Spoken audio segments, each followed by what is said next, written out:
어떤 가짜뉴스 유포라든가 선거 공작 같은 것이 흐지부지 제대로 처벌받지 않고 넘어가니까 정치 경제적으로 남는 장사가 되고 반복되는 거라고 생각합니다. 반드시 투명하게 수사해서 엄정하게 책임을 검찰이 물을 거라고 생각합니다.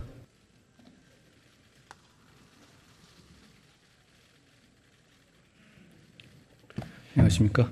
예, 선거 공작은 자유민주주의 체제를 부정하는 중대범죄라고 생각하는데 동의하시죠? 누구나 그렇게 생각할 것 같습니다. 이러한 중대범죄가 바로 지난 대선에서 일어났습니다. 대선 6개월 전인 2021년 9월 15일 날 대장동 사건의 주범인 김만배와 신학림 전 언론노조위원장은 윤석열 후보가 2011년 부산저축은행 사건 수사 때 대장동 대출 브로커 조모 씨를 만나 커피를 타주고 사건을 무마했다는 허위 인터뷰 녹음 파일을 만들었습니다. 그리고 대선 3일 전에 김만배의 인터뷰 녹음 파일은 인터넷 매체인 뉴스타파를 통해서 보도가 되었고, 이를 KBS, MBC 등이 대대적으로 보도하면서 가짜 뉴스를 확산시켰습니다. 그 내용 잘 알고 계시죠? 관련한 부분에 대해서 검찰이 현재 수사 중입니다.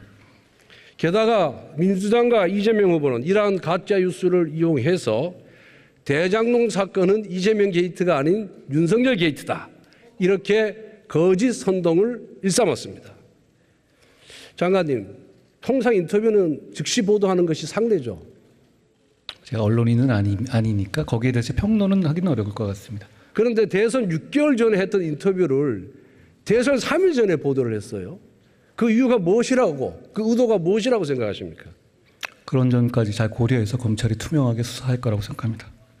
제가 보기엔 이렇습니다. 2011년 9월 대장동 게이트가 터졌지 않습니까? 여기에 당시 이재명 성남시장의 관여 의혹이 제기가 되었습니다. 그랬더니 이걸 모면하기 위해서 김만배가 가짜 녹취 파일, 뉴스 파일, 인터뷰 파일을 만들었어요. 그런데 왜 그 당시 공개하지 않았냐 하면은 그 당시에 보니까 대선 판도가 어디로 갈지 불투명했기 때문입니다.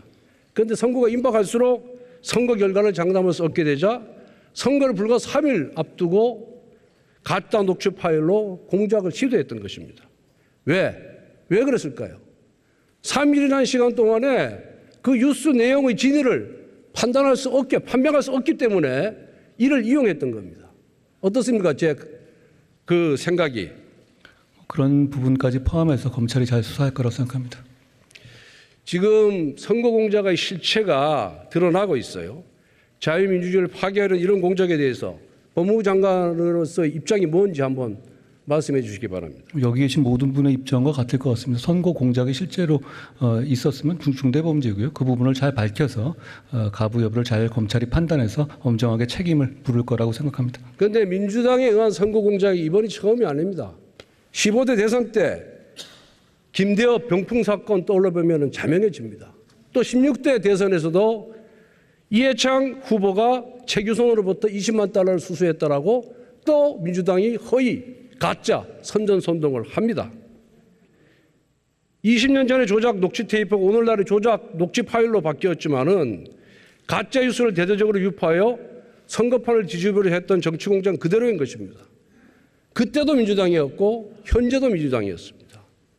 그리고 그때 15대 대선, 16대 대선에서 이러한 가짜 뉴스로 선전선동을 일삼았던 장본인, 가짜뉴스 전문 국회의원이 지금 민주당 의석에 앉아 있습니다. 제가 누구라고 얘기는 안 하겠습니다. 두 번 다 사면받았습니다.